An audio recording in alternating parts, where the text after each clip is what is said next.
देखो, सबसे पहले तो ये कांग्रेस पार्टी हो, ये राहुल गांधी, पप्पू, ये खुद ही संविधानी विरोधी है। अभी लेटेस्ट वीडियो उनका सामने आया कि जिनके हाथ में जो संविधान की किताब है, ये पूरे कोरे पन्ने पे किताब है, उसमें कुछ नहीं लिखा है। इतना बड़ा अपमान संविधान का ये कांग्रेस पार्टी कर रही है। उद्धव ठाकरे का खुद को मुख्यमंत्री बनना था, इसलिए वो शरद पवार के मंडी पे जाके बैठ गए। और शरद पवार को क्या करना है, लोगों का नहीं करना है, अपने फैमिली को बढ़ाना है। एक गाल पे तमाचा हरियाणा में पड़ चुका है, दूसरा गाल खाली है, उस पे जवाब महाराष्ट्र की जनता देगी। आपने लाडली बहना पे सवाल पूछा, मैं लाडली बहना पे आपको बताना चाहता हूँ, ये राहुल गांधी दो मुंहे आदमी है। ये यहाँ कुछ बोलते हैं, वहां जाके यही कांग्रेस पार्टी महाराष्ट्र में कोर्ट जाती है कि लाडली बहना को बंद करना चाहिए, और यही राहुल गांधी आके बोलते हैं कि हम 3,000 रुपए देंगे। जो राहुल गांधी बोलते हैं कि वो आप बाबा साहब को मानते हैं, तो फिर या तो उनके आने वाले जो पीढ़ी थी, जब दिल्ली में 150 एकड़ जमीन पे गांधी परिवार की समाधियां बनी हुई, और हम लोग डॉक्टर अंबेडकर के अनुयायी वहाँ 3 एकड़ के लिए वहाँ धरना प्रदर्शन कर रहे थे।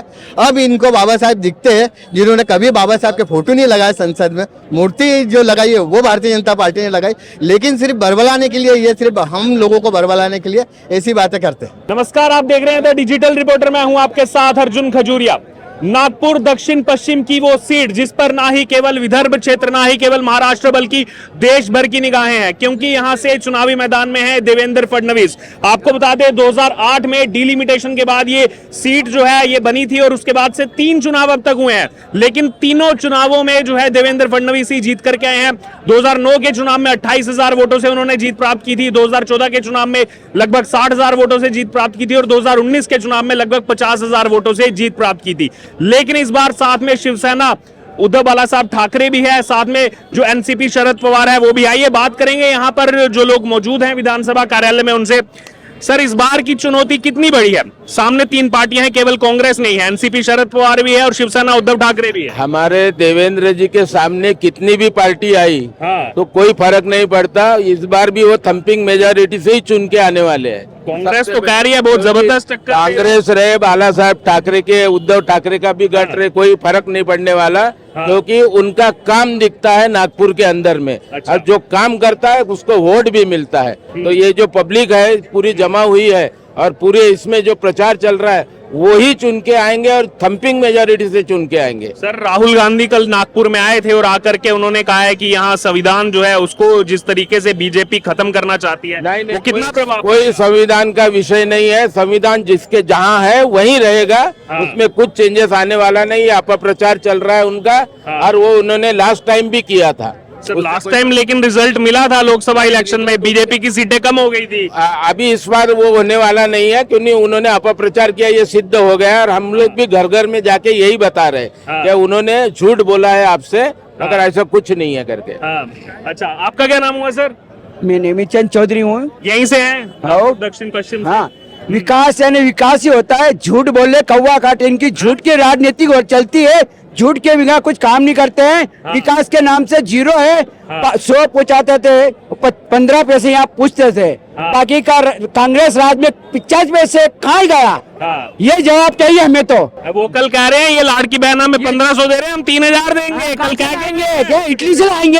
इटली से लाएंगे क्या? इटली से लाएंगे? हैं, खोटे झूठ बोलने का सिवा कुछ नहीं है। जनता को भड़काने का काम, झूठ बोलने का काम, ये कांग्रेस का काम है। जो 55 साल में जो नहीं हुआ वो 11 साल में बीजेपी सरकार शिवसेना ने मिलकर काम करा। भारत माता की जय, वंदे मातरम। जी, आप कुछ कहना चाहेंगे? 1500 लाड़की बहना योजना में मिल रहा है। राहुल गांधी कल कह के गए हम 3000 रुपया देंगे महिलाओं को। जिन्होंने अब तक विरोध किया लाड़की बहन योजना का, अभी वो तो बोल रहे कि 3000 देंगे।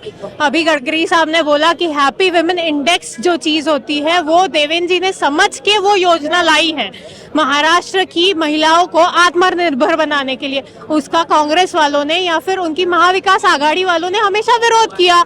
आज इलेक्शन आया तो उनको 3000 रुपए क्यों दिख रहे हैं? फिर अब तो वो लोग यानी उनको बस वोट चाहिए, उनको बाकी कुछ लेना देना नहीं है। लेकिन जब देवेंद्र जी ने ये योजना लाई थी, उनका एकमात्र एम यही था कि यहाँ की महिलाएं जो है वो आत्मनिर्भर बने, उनको किसी पे डिपेंडेंट ना रहना पड़े और वो अपना काम अच्छे से कर पाए। केवल महिला ही नहीं, कल महाविकास आघाड़ी ने कहा कि जो बेरोजगार युवा हैं, उन बेरोजगार युवाओं को भी हम 4000 रुपए महीने देने का काम करेंगे।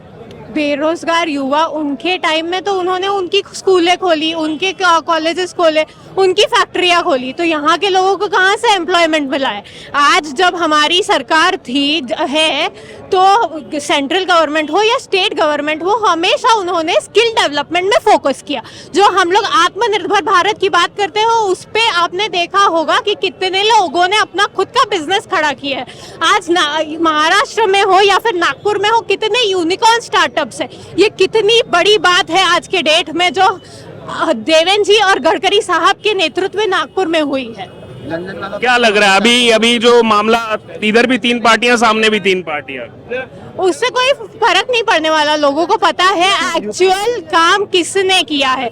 आज भी यहाँ पे कोई उम्मीदवार होंगे, वो सिर्फ इलेक्शन के टाइम दिखते हैं, बाकी 5 साल वो गायब रहते हैं। जो कि हमारे जो नेता है नितिन जी और देवेंद्र जी, ये पूरा 24/7 काम करते हैं। 24/7 काम करते हैं। सर कल राहुल बंगला जी, जो डॉक्टर अंबेडकर का बंगला फडनेकर साहब के समय पे लंदन में खरीदा, इन लोगों ने दिल्ली का जब बाबा साहब देहांत हुआ था, वो बंगला हमको देने के लिए 25 साल लगा दिया। जहाँ इंदौर वाले, हम मध्य प्रदेश से आए, वहाँ जाके धरना प्रदर्शन करते थे, पर इन्होंने यहाँ का बंगला नहीं खरीदा। और फडनेकर साहब ने देखिए बंगला लंदन का भी खरीदा। और 5 तीर्थ जो डॉक्टर अंबेडकर के बनाए, वो भारतीय जनता पार्टी ने बनाया है, ना कि कांग्रेस ने बनाया। झूठे नंबर 1 है।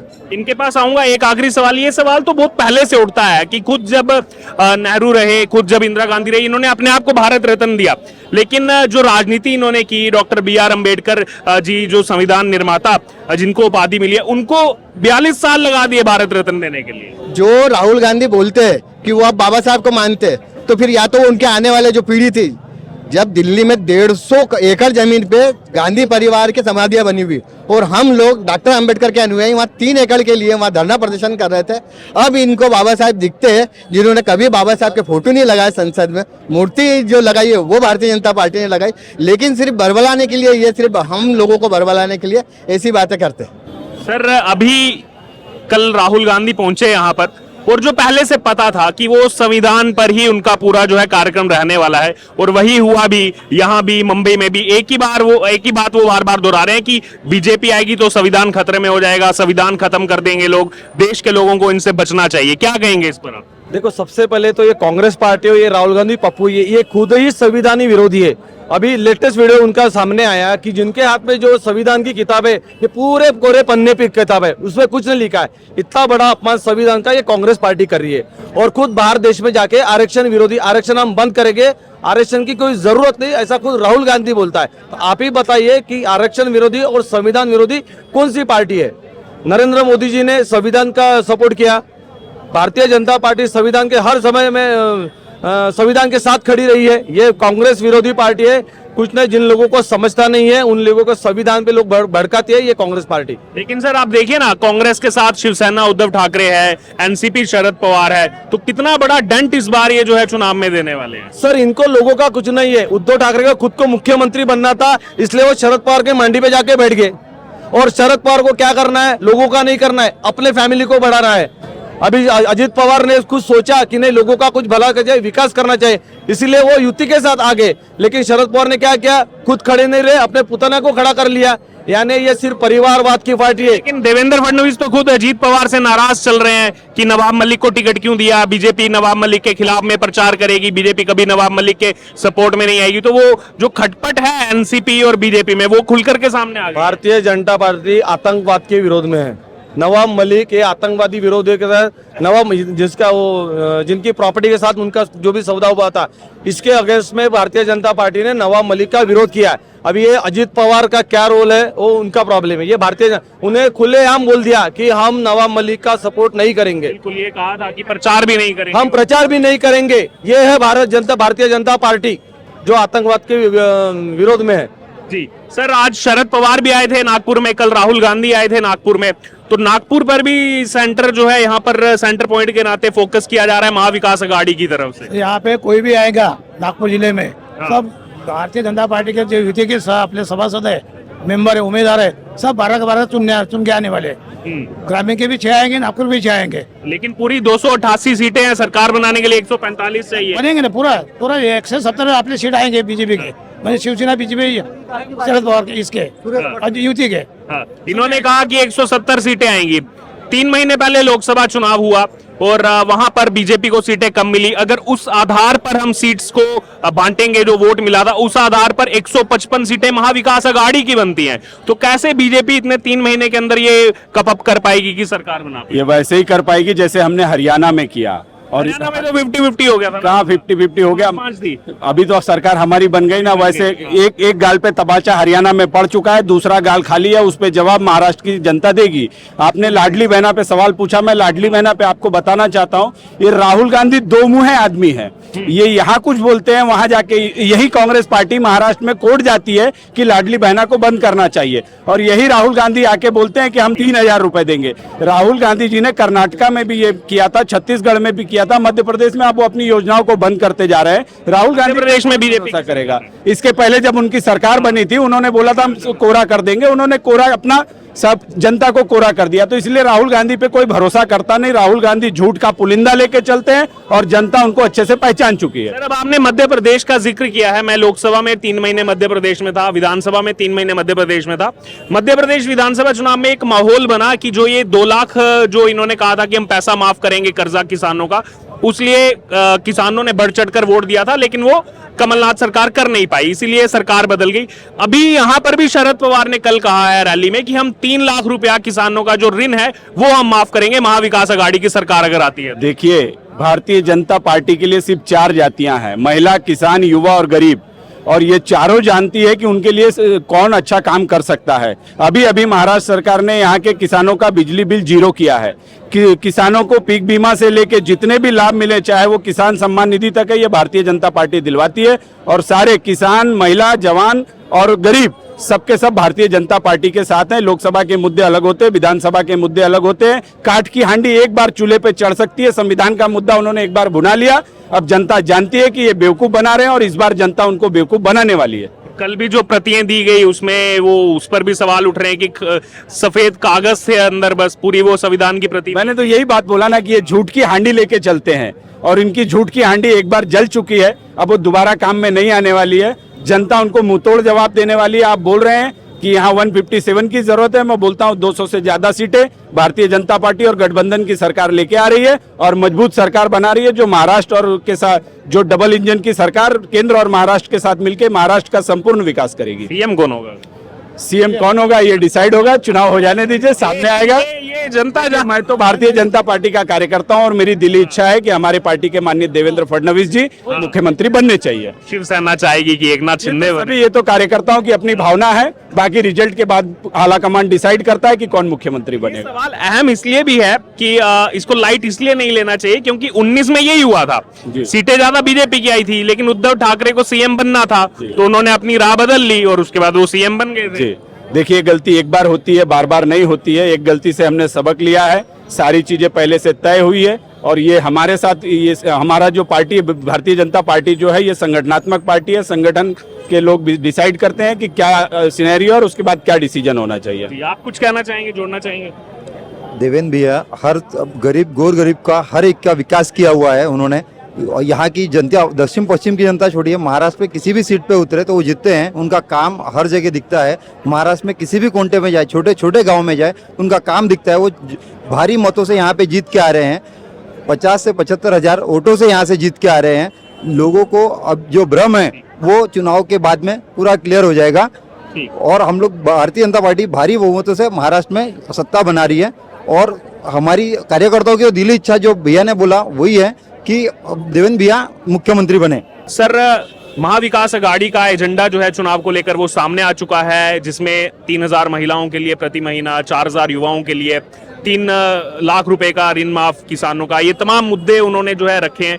क्या लग रहा है इसका कितना असर चुनाव में पड़ सकता है और ये कितनी बड़ी चुनौती है महायुति के लिए?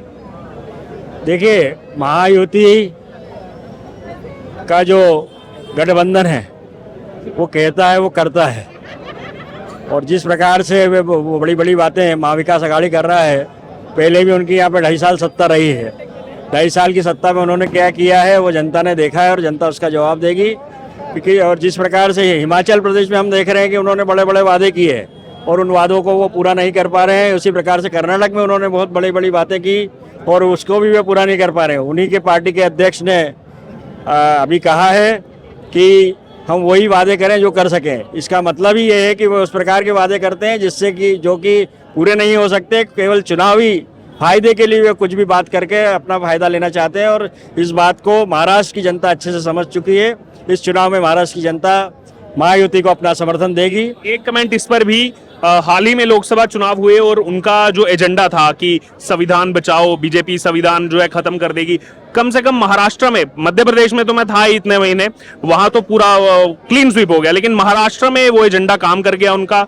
बीजेपी की सीटें कम हुई और विपक्ष की सीटें बढ़ गई। सेम एजेंडा वो इस चुनाव में भी लेकर के चल रहे हैं। ऐसा नैरेटिव उन्होंने सेट करने का प्रयास किया था और उसमें कहीं ना कहीं दिग्भ्रमित करने का उनका जो काम था उसमें वो कहीं थोड़ा बहुत सफल हुए हैं। परंतु लोकसभा चुनाव के बाद भारतीय जनता पार्टी के कार्यकर्ताओं ने कमर कस ली और वे प्रत्येक घर जाकर अपनी बात कह रहे हैं कि भारतीय जनता पार्टी संविधान किसी भी कीमत पे नहीं बदलेगी। आज जिस प्रकार से यहाँ पर नितिन गडकरी जी ने भी बताया कि संविधान बदल ही नहीं सकते हैं, क्योंकि जो सर्वोच्च न्यायालय के 7 न्यायाधीशों ने इस पर निर्णय दिया है कि जो मूल भावना है उससे में कोई बदलाव नहीं होगा। और हम निश्चित रूप से दलित भाइयों से इस बात का आह्वान करते हैं कि भारतीय जनता पार्टी और ये युति उनके पक्ष में काम करेगी और उनके साथ संविधान को बदलने का कोई काम नहीं करने वाले, हम उनके साथ हैं।